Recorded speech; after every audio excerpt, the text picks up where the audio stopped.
নমস্কার, ভতেশ্বর study class চ্যানেলে তোমাদের স্বাগত। তোমাদের জন্য দারুণ সুখবর। কেভিএস এবং এনভিএস এর তরফ থেকে নতুন নিয়োগ বিজ্ঞপ্তি জারি হয়েছে। অল ওভার ইন্ডিয়া যতগুলো রাজ্য আছে, তোমরা জানো প্রত্যেক রাজ্যেতে কেন্দ্রীয় স্কুল আছে। এবার এই কেন্দ্রীয় স্কুলেতে টিচার এবং নন টিচার পোস্টে নিয়োগ করা হচ্ছে, যেখানে টোটাল শূন্যপদ 14,967। এখানে তোমাদের কেভিএস এর জন্য এবং এনভিএস এ অর্থাৎ কেন্দ্রীয় বিদ্যালয় সংগঠন এবং নবোদয় বিদ্যালয় সমিতির তরফ থেকে এই বিজ্ঞপ্তি জারি হয়েছে। টোটাল শূন্যপদ 14,967। তো চলো মূল নোটিফিকেশনে চলে যাচ্ছি। সম্পূর্ণ তথ্য এই ভিডিওর মাধ্যমে তুলে ধরব। ফুল নোটিফিকেশন রিলিজ হয়ে গেছে। আমি তোমাদের বলেছিলাম যে আজকে থেকে তোমাদের আবেদন শুরু, 14ই নভেম্বর থেকেই তোমাদের আবেদন শুরু। তো 14ই নভেম্বর থেকে 4ঠা ডিসেম্বর পর্যন্ত তোমরা আবেদন করতে পারবে। এখানে কেন্দ্রীয় বিদ্যালয় সংগঠন অর্থাৎ কেভিএস এবং এনভিএস এর থেকে কম্বাইন করে এই নোটিফিকেশনটি জারি হয়েছে, যেখানে তোমাদের টিচিং এবং নন টিচিং পোস্টে নিয়োগ করা হচ্ছে। তোমার যোগ্যতা যদি 10th পাস হয়ে থাকে, তোমার যোগ্যতা যদি 12 পাস হয়ে থাকে, তোমার যোগ্যতা যদি গ্র্যাজুয়েশন হয়ে থাকে, ভিডিওটা কন্টিনিউ দেখো। প্রত্যেকে এখানে আবেদন করতে পারবে। আর সবথেকে গুরুত্বপূর্ণ বিষয়, এখানে তোমাদের অনেকগুলো রিজিওনাল অফিস আছে। তোমরা তোমাদের লোকেশনের মধ্যেই তোমাদের পোস্টিং হয়ে যাবে। বিভিন্ন লোকেশনে বিভিন্ন স্কুলেতে তোমাদের এই নিয়োগটি করা হচ্ছে। এখানে দেখো তোমাদের সিবিএসই, কেভিএস এবং এনভিএস কম্বাইন করে এই নোটিফিকেশনটি জারি করেছে। অফিসিয়াল ওয়েবসাইট এটা। তো এই অফিসিয়াল ওয়েবসাইট তোমরা সার্চ করলেই তোমরা নোটিফিকেশনটি পেয়ে যাবে। কিভাবে নোটিফিকেশনটা পাবে, কিভাবে আবেদন করবে, সব বলবো, একদম স্টেপ বাই স্টেপ দেখতে থাকো। এখানে একদম আপার লেভেলের পোস্ট আছে, যেগুলো একদম হায়ার লেভেলের পোস্ট আছে। সেই সব পোস্টগুলোর জন্য অবভিয়াসলি তোমাদের যোগ্যতা, এক্সপিরিয়েন্স প্রয়োজন আছে। কিন্তু এমন অনেক পোস্ট আছে যেখানে অনেকেই আবেদন করতে পারবে। যেমন দেখো, যারা যারা তোমরা টিচার পোস্টে নিযুক্ত হতে চাও, তোমাদের এখানে Hindi, English, physics, chemistry, biology, ঠিক আছে, যে যে সাবজেক্টগুলো সব তোমরা দেখতে পাচ্ছ। টোটাল শূন্যপদ দেখো, পিজিটির জন্য কেভিএস এর টোটাল শূন্যপদ 1,465টি, ঠিক আছে। এবং দেখো পিজিটির জন্য এনভিএস এর জন্য শূন্যপদ দেখো। এখানে দেখো এনভিএস এর জন্য কত শূন্যপদ আছে। যেমন দেখো এখানে এনভিএস এর জন্য 1,513টি। এটা হলো শুধুমাত্র পোস্ট গ্র্যাজুয়েট টিচারের জন্য। এবার দেখো তোমাদের যদি post graduate teacher modern Indian ল্যাঙ্গুয়েজে যদি দেখো, এখানে তুমি বাংলা অপশান পেয়ে যাবে, ঠিক আছে। এখানে দেখো 18টি মতো আছে এনভিএস এ। এরপরে দেখো, এর পাশাপাশি তোমাদের আরেকটা জায়গা বলে দিই, ক্যাটেগরি ওয়াইজ তোমরা ভ্যাকেন্সি তো দেখতে পাচ্ছ। এখানে দেখো তোমাদের পিডাব্লিউবিডি ক্যাটেগরি থেকে যারা বিলং করছো, তোমরাও আবেদন করতে পারো। এখানে দেখো তোমাদের সম্পূর্ণ টিজিটি টিচারের জন্য কোন কোন কোন পোস্টের জন্য কেমন কি শূন্যপদ, সেটাও তোমাদের দেওয়া হয়েছে। টোটাল শূন্যপদ 2,794টি, ঠিক আছে, টিজিটির জন্য।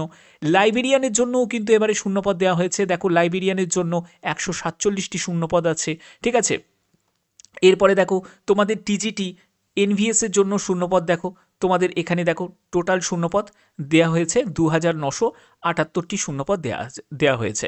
ওকে, এরপরে দেখো তোমাদের কোন পোস্টের জন্য কি যোগ্যতা লাগবে আমি সব বলবো। একদম স্টেপ বাই স্টেপ দেখো কিভাবে ফর্ম ফিল আপ করবে, সেই স্টেপটাও তোমাদের দেখাবো। টিজিটির জন্য দেখো তোমাদের এখানে বাংলা 16 নম্বরে দেখো তোমাদের বাংলা দেখতে পাচ্ছ। টোটাল শূন্যপদ 443টি। ওকে, এছাড়া দেখো তোমাদের এখানে প্রাইমারি টিচারের জন্য শূন্যপদ রয়েছে। প্রাইমারি স্পেশাল এডুকেটরের জন্য 494টি শূন্যপদ, পিআরটির জন্য 2,684টি শূন্যপদ এবং পিআরটি মিউজিকের জন্য 187টি শূন্যপদ। টোটাল হচ্ছে 3,365টি শূন্যপদ। এবার দেখো নন টিচিং পোস্টে চলে আসছে। যাদের যোগ্যতা বিএড, ডিএলএড এইসব করা নেই, যারা আবেদন করতে চাও, তারা নন টিচার পোস্টের জন্য আবেদন করে দাও। এখানে নন টিচার পোস্টের যেমন এই যে পোস্টগুলো তোমরা দেখতে পাচ্ছ, এই যে অফিসার, ইঞ্জিনিয়ার, ঠিক আছে, এই যে পোস্টগুলো, ট্রান্সলেটার এবং তোমাদের সিনিয়র সেক্রেটারিয়েট অ্যাসিস্ট্যান্ট, এই পোস্টগুলোকে বাদ দিয়ে junior secretariat assistant, stenographer grade 1, stenographer grade 2, এই পোস্টগুলোর ক্ষেত্রে কোনো রকম অভিজ্ঞতার প্রয়োজন নেই। ফ্রেশার ক্যান্ডিডেট প্রত্যেকে আবেদন করতে পারবে। যোগ্যতা যেটি প্রয়োজন, উচ্চ মাধ্যমিক পাশের ক্যান্ডিডেটরাও আবেদন করতে পারে। তারপর দেখো তোমাদের junior secretariat assistant, lab attendant, এমটিএসের জন্য তো শুধুমাত্র 10th পাস যোগ্যতা প্রয়োজন, ঠিক আছে। তো ব্যাপারটা বোঝা গেল। এবার দেখো তোমাদের কোন পোস্টের জন্য কি যোগ্যতা প্রয়োজন, আমি এই যোগ্যতার ব্যাপারটা ক্লিয়ার করছি। দেখো আমি তোমাদের প্রিন্সিপাল বা যেগুলো হায়ার লেভেলের পোস্ট, আমি সেগুলোকে স্কিপ করে দিচ্ছি। পোস্ট গ্র্যাজুয়েট টিচার থেকে শুরু করছি। দেখো পোস্ট গ্র্যাজুয়েট টিচারের জন্য লেভেল 8 অনুযায়ী বেতন থাকবে। 40 বছরের মধ্যে বয়স হতে হবে। বলে রাখি, এসসি এসটি যারা আছো তারা 5 বছর, এবং ওবিসি যারা আছো তারা বয়সে 3 বছর রিল্যাক্সেশন পেয়ে যাবে। এখানে যোগ্যতা হিসাবে অবশ্যই তোমাদের পোস্ট গ্র্যাজুয়েট কমপ্লিট করা চাই এবং 50% তোমার নাম্বার থাকতে হবে এবং বিএড যোগ্যতা থাকতে হবে। ঠিক আছে, এবার দেখো তোমাদের সম্পূর্ণ সাবজেক্ট ওয়াইজ ব্যাপারটা ক্লিয়ার করা আছে, তোমরা একটু দেখে নেবে, দেখে নিয়ে যদি তোমাদের সেই কোয়ালিফিকেশন যদি থাকে তাহলে আবেদন করতে পারো। এরপরে দেখো তোমাদের চলে যাচ্ছি trend graduate teacher. Trend graduate টিচারের জন্য তোমাদের হিন্দি, ইংলিশ, সংস্কৃত এবং থার্ড ল্যাঙ্গুয়েজ হিসাবেও রয়েছে। এখানে 35 বছরের মধ্যে তোমার বয়স হতে হবে, লেভেল 7 অনুযায়ী বেতন থাকবে এবং এখানেও দেখো তোমাদের যোগ্যতা যেটি প্রয়োজন, যারা অনার্স গ্র্যাজুয়েট যাদের 50% নাম্বার আছে এবং বিএড যোগ্যতা আছে তারা আবেদন করতে পারে। ঠিক আছে, এখানে দেখো তোমাদের পরবর্তী জায়গায় আমি চলে যাচ্ছি। পরবর্তী হচ্ছে তোমাদের ট্রেন্ড গ্র্যাজুয়েট টিচার, এখানে ম্যাথস, সায়েন্স এবং সোশ্যাল স্টাডিজ। এখানেও তোমাদের 35 বছরের মধ্যে বয়স হতে হবে এবং সেম তোমাদের এখানে বিএড যোগ্যতা প্রয়োজন আছে। এবার আমি এই জায়গাটা থেকে একটু সরে যাচ্ছি, এখান থেকে আমি তোমাদের দেখিয়ে দিচ্ছি যারা নন টিচার পোস্টের জন্য আবেদন করতে চাও তাদের ক্ষেত্রে। কিন্তু তার আগে তোমাদের দেখো লাইব্রেরিয়ান পোস্টের জন্য কি যোগ্যতা প্রয়োজন। এবারে যেহেতু WBSSC-তে লাইব্রেরিয়ানের কোনো ভ্যাকেন্সি দেয়নি, তো সেক্ষেত্রে এইখানে তোমরা আবেদন করতে পারো। এক হচ্ছে সেন্ট্রাল গভর্নমেন্টের চাকরি, তো লাইব্রেরিয়ানের জন্য আবেদন করতে পারো। এখানে দেখো লাইব্রেরি সায়েন্স নিয়ে তোমাদের ব্যাচেলার ডিগ্রি কমপ্লিট করা থাকতে হবে, 50% নাম্বার থাকতে হবে, তাহলে তুমি আবেদন করতে পারো লাইব্রেরিয়ানের জন্য। এর পরবর্তী হচ্ছে তোমাদের স্পেশাল এডুকেটর, এখানের জন্য তোমাদের পিজি ডিপ্লোমা করা থাকতে হবে, তারপরে হচ্ছে তোমাদের এখানে বিএড যোগ্যতা থাকতে হবে। এরপরে হচ্ছে প্রাইমারি টিচার মিউজিকের জন্য অবশ্যই তোমাদের 30 বছরের মধ্যে তোমার বয়স হতে হবে এবং উচ্চ মাধ্যমিক যদি তুমি পাশ করে থাকো 50% নাম্বার নিয়ে এবং তোমার যদি ব্যাচেলার ডিগ্রি যদি মিউজিক নিয়ে করা থাকে তাহলে তুমি আবেদন করতে পারো। প্রাইমারি টিচারের জন্য যারা আবেদন করতে চাও তোমাদের উচ্চ মাধ্যমিক পাস যোগ্যতা 50% নাম্বার তোমাদের কমপক্ষে থাকতে হবে এবং 2 বছরের যদি তোমাদের ডিএলএড করা থাকে তাহলে তুমি আবেদন করতে পারবে, লেভেল 6 অনুযায়ী বেতন থাকবে। ওকে, এছাড়া দেখো তোমাদের পরবর্তী দেখো তোমাদের স্পেশাল এডুকেটর প্রাইমারি টিচারের জন্য তোমাদের সেখানে ডিএলএড যোগ্যতা প্রয়োজন আছে, 50% উচ্চ মাধ্যমিকের নাম্বার থাকতে হবে। এই হচ্ছে তোমাদের কন্ডিশন। এবার দেখো তোমাদের এখানে থেকে চলে যাচ্ছি অফিসার লেভেল, ইঞ্জিনিয়ারিং লেভেলের আছে, এগুলোতে ওয়ার্ক এক্সপিরিয়েন্সের প্রয়োজন আছে। এবার দেখো তোমাদের স্টেনোগ্রাফার গ্রেড 2, এই যে পোস্ট এখান থেকে সিলেক্ট হচ্ছে নন টিচার পোস্ট, যেখানে কোনো এক্সপিরিয়েন্সেরও প্রয়োজন নেই। এখানে দেখো তোমাদের গ্র্যাজুয়েশন যদি করা থাকে লেভেল 4 অনুযায়ী বেতন পাবে, 27 বছরের মধ্যে বয়স এবং তোমাদের ডিকটেশন থাকবে 10 মিনিট, 80 WPM এবং 50 মিনিটে ইংলিশ, 65 মিনিট হচ্ছে হিন্দিতে, কম্পিউটারে তোমাদের ট্রান্সক্রিপশন থাকবে। ঠিক আছে, ওয়ার্কিং নলেজ কম্পিউটার থাকলে তোমাদের আবেদন করতে পারো। তারপরে দেখো আরেকটি ভালো পোস্ট, সেটা হলো জুনিয়র সেক্রেটারিয়েট অ্যাসিস্ট্যান্ট, লেভেল 2 অনুযায়ী বেতন থাকবে, 27 বছরের মধ্যে তোমার বয়স হতে হবে, উচ্চ মাধ্যমিক যদি পাশ করে থাকো তাহলেই আবেদন করা যাবে। 35টি শব্দ প্রতি মিনিটে ইংলিশে, 30টি শব্দ প্রতি মিনিটে হিন্দিতে টাইপিং দক্ষতা থাকলে আবেদন করা যাবে। এখানে অথবা দেয়া আছে, ঠিক আছে, যে কোনো একটি, নয় ইংলিশ না হলে হিন্দি। ওকে, তো সিম্পল উচ্চ মাধ্যমিক হলে তোমরা কিন্তু এই জুনিয়র সেক্রেটারিয়েট অ্যাসিস্ট্যান্ট পোস্টের জন্য আবেদন করতে পারো। ল্যাব অ্যাটেন্ডেন্ট পোস্টের জন্য লেভেল 1 অনুযায়ী বেতন পাবে, 30 বছরের মধ্যে বয়স এবং এখানে দেখো মাধ্যমিক যদি তুমি পাশ করে থাকো, সঙ্গে যদি সার্টিফিকেট বা ডিপ্লোমা করা থাকে ল্যাবরেটরি টেকনিক নিয়ে আবেদন করতে পারো। অথবা তোমার যদি উচ্চ মাধ্যমিক সঙ্গে যদি সায়েন্স ব্যাকগ্রাউন্ড নিয়ে যদি করা থাকে তাহলে তুমি ল্যাব অ্যাটেন্ডেন্টের জন্য আবেদন করতে পারো। এখানে MTS এর জন্য আবেদন করতে গেলে তোমাদের এখানে দেখো লেভেল 1 অনুযায়ী বেতন থাকবে এবং 30 বছরের মধ্যে তোমার বয়স হতে হবে। এখানে যোগ্যতা হিসাবে যেটি প্রয়োজন সেটা হলো ক্লাস 10 পাস, অর্থাৎ তোমার যোগ্যতা যদি ক্লাস 10th পাস হয়ে থাকে তাহলে তোমরা MTS পোস্টের জন্য এলিজিবল আছো। এখানে দেখো তোমাদের এজ রিল্যাক্সেশন আছে, SC STরা বয়সে 5 বছর এবং OBCরা বয়সে 3 বছর রিল্যাক্সেশন পাবে। ওমেন যারা ক্যান্ডিডেট আছো যে only if applying PGT, TGT, PRT এবং লাইব্রেরিয়ানের জন্য তাদের 10 বছর রিল্যাক্সেশন থাকবে। এছাড়া যারা এমপ্লয়ি আছো তাদের জন্য কিন্তু রিল্যাক্সেশন আছে, যারা PWBD ক্যাটাগরি থেকে তাদেরও এখানে রিল্যাক্সেশন আছে। এটা হলো তোমাদের দেখো টায়ার 1-এ কী থাকছে, সেটা হচ্ছে প্রিলি, যেটা হচ্ছে কোয়ালিফাইং করতে হবে। এরপরে তোমরা চলে যাবে টায়ার 2-তে। এখানে তোমাদের দেখো যেটা জেনারেল রিজনিংয়ের ওপর থাকবে 20 কোশ্চেন, 60 মার্কস থাকবে, প্রতিটি প্রশ্নের মান হচ্ছে 3 করে। এরপরে চলে যাচ্ছে নিউমেরিক্যাল অ্যাবিলিটি, তারপরে কম্পিউটার লিটারেসি, জিকের ওপর, তারপরে ল্যাঙ্গুয়েজ কম্পিটেন্সি টেস্টের ওপর, ঠিক আছে, এবং তোমাদের ল্যাঙ্গুয়েজ কম্পিটেন্সি টেস্ট 1 আদার মডার্ন ইন্ডিয়ান ল্যাঙ্গুয়েজ, ঠিক আছে। তো এই সব ল্যাঙ্গুয়েজের ওপর এই সব তোমাদের কোশ্চেন অফ মার্কস তোমাদের থাকবে এবং তোমাদের 100 কোশ্চেন এবং 300 মার্কসের তোমাদের পরীক্ষা হচ্ছে। এখান থেকে 2 ঘন্টা তোমরা সময় পাবে, 2 ঘন্টা তোমাদের এখানে সময় থাকছে। এবার দেখো যারা যারা এমটিএস এর জন্য আবেদন করবে, এমটিএস এর জন্য দেখো 2 ঘন্টা তোমাদের সময় থাকছে।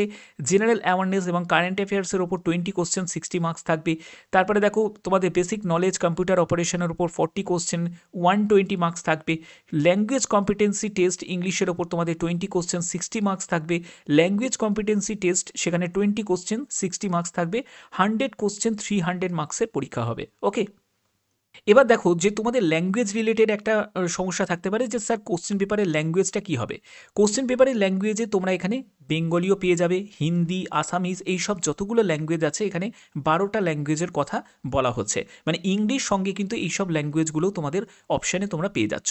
ওকে, আচ্ছা, এর পরবর্তী হচ্ছে তোমাদের এখানে দেখো নেগেটিভ মার্কিংয়ের কথা কিন্তু বলা হয়েছে যে 1/3 তোমাদের নেগেটিভ মার্কিং থাকবে। পরবর্তী হচ্ছে তোমাদের এখানে দেখো যে টায়ার 2 এর ক্ষেত্রে কি হবে, তোমাদের সাবজেক্টিভ নলেজ এক্সামিনেশন থাকবে, সেখানে 2.5 ঘন্টা তোমাদের সময় থাকবে। এখানে তোমাদের কেভিএস এনভিএস দুটোর ক্ষেত্রেই কিন্তু এটা কিন্তু প্রযোজ্য থাকবে, যেখানে নাম্বার অফ কোশ্চেন যেখানে 60 অবজেক্টিভ এবং 10 হচ্ছে ডেসক্রিপটিভ থাকবে, 70 কোশ্চেন থাকছে।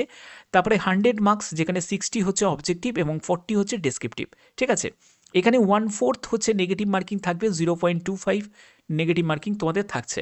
অর্থাৎ প্রতিটি প্রশ্নের মান হচ্ছে 1 করে, 4টে প্রশ্নের ভুলের জন্য প্রাপ্ত নম্বর থেকে 1 নম্বর কাটা যাবে। পরবর্তী হচ্ছে আমাদের এখানে আবেদন করতে গেলে তোমাদের আবেদন মূল্য কত টাকা লাগবে। দেখো, প্রথমে বলে রাখি আবেদন করার জন্য অফিসিয়াল ওয়েবসাইটে ভিজিট করবে। এই অফিসিয়াল ওয়েবসাইটে ভিজিট করে তোমরা যে কোনো অফিসিয়াল ওয়েবসাইটে ভিজিট করতে পারো। দেখতে পাচ্ছ 3টে অফিসিয়াল সাইট তোমাদের দেওয়া আছে, যে কোনো একটি অফিসিয়াল সাইটে ভিজিট করেই তোমরা আবেদন করতে পারো। ঠিক আছে, only Indian nationals are eligible to apply, অর্থাৎ ভারতীয় নাগরিক প্রত্যেকে আবেদন করতে পারবে। ঠিক আছে, এবং এখানে দেখো তোমাদের আবেদন মূল্য কত টাকা লাগছে। তোমরা যদি প্রিন্সিপাল, অ্যাসিস্ট্যান্ট কমিশনার এই সব পোস্টগুলোতে যদি আবেদন করতে চাও, তোমাদের এই লেভেলের কিন্তু তোমাদের আবেদন মূল্য জমা করতে হবে। ঠিক আছে, যেমন পিআরটি, লাইব্রেরিয়ান, টিজিটি এইসব পোস্টগুলোর জন্য, তারপরে এমটিএসের জন্য। ঠিক আছে, এইরকম তোমাদের আবেদন মূল্য লাগবে। এক্সামিনেশন ফিজ এবং প্রসেসিং ফিজ মিলিয়ে প্রায় 1700 টাকা মতো আবেদন মূল্য লাগবে। ঠিক আছে, কিন্তু তুমি যদি একজন এসসি এসটি ক্যান্ডিডেট হয়ে থাকো, দেখতেই পাচ্ছ এসসি এসটি পিডাব্লিউবিডি এবং এক্স সার্ভিসম্যান যদি হয়ে থাকো, তোমার ক্ষেত্রে এক্সামিনেশন ফিজ লাগবে না, শুধুমাত্র প্রসেসিং ফিজ 500 টাকা লাগবে। ওকে, আচ্ছা, এবার দেখো তোমাদের আবেদন কবে থেকে শুরু, অর্থাৎ আজকে থেকে তোমাদের আবেদন শুরু। যারা যারা form fill up related video চাও তারা অবশ্যই কিন্তু কমেন্টে জানাবে যে কারা কারা তোমরা form fill up related video চাও, তাহলে অবশ্যই তোমাদের জন্য ফর্ম ফিল আপ রিলেটেড ভিডিওটা আমি প্রোভাইড করব। তো 14ই নভেম্বর অর্থাৎ আজকে থেকে তোমাদের আবেদন শুরু, এবং তোমরা 4 ডিসেম্বর পর্যন্ত আবেদন করতে পারবে এবং আবেদন মূল্য জমা করতে পারবে। ওকে, এখানে দেখো পরবর্তী আর কি কি বলা হয়েছে। পরবর্তী হচ্ছে তোমাদের এখানে একটি যে সব ফরম্যাটগুলো দেওয়া আছে সেটা হচ্ছে এসসি এসটি কাস্ট সার্টিফিকেটের ফরম্যাটগুলো দেওয়া আছে। তো এই হচ্ছে তোমাদের সম্পূর্ণ ডিটেলস যেটা তোমাদের কাছে প্রোভাইড করলাম। এবার দেখো তোমরা নোটিফিকেশানটা কিভাবে পাবে।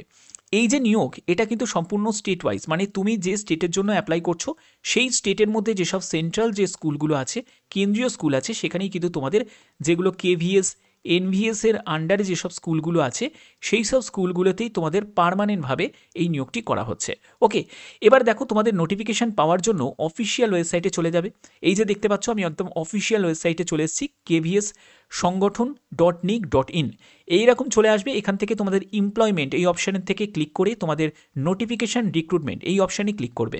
এখানে ক্লিক করার পরে তোমরা প্রথমেই দেখতে পাবে যে recruitment notification 1/2025 filling up teaching এবং নন টিচিং পোস্টের জন্য ডাইরেক্ট রিক্রুটমেন্ট হচ্ছে। তো এখান থেকে তোমাদের কি করতে হবে, এখান থেকে তোমরা নোটিফিকেশানটি ডাউনলোড করে নিতে পারো। আর অ্যাপ্লাই করার যে লিঙ্কটা সেটা হলো এটা, 2 নম্বরে যেটা দেখতে পাচ্ছ সেটা হলো অ্যাপ্লাই করার লিঙ্ক। তো যেহেতু তোমাদের 4 ডিসেম্বর পর্যন্ত আবেদন চলছে, তো সেক্ষেত্রে আমি একটা কথাই বলবো যে আবেদন যারা যারা form fill up related video চাও তারা অবশ্যই কিন্তু কমেন্টে জানাবে, তাহলে ফর্ম ফিল আপের রিলেটেড তোমাদের ভিডিও অবশ্যই তোমাদের জন্য প্রোভাইড করব। আশা করছি ভিডিওটা ভালো লেগেছে। যদি ভিডিওটা ভালো লেগে থাকে অতি অবশ্যই ভিডিওটাতে একটি লাইক করবে, চ্যানেলটিকে সাবস্ক্রাইব করে বেল আইকনটাকে অল করে রাখবে। এখনের মতো এটুকুই, ধন্যবাদ।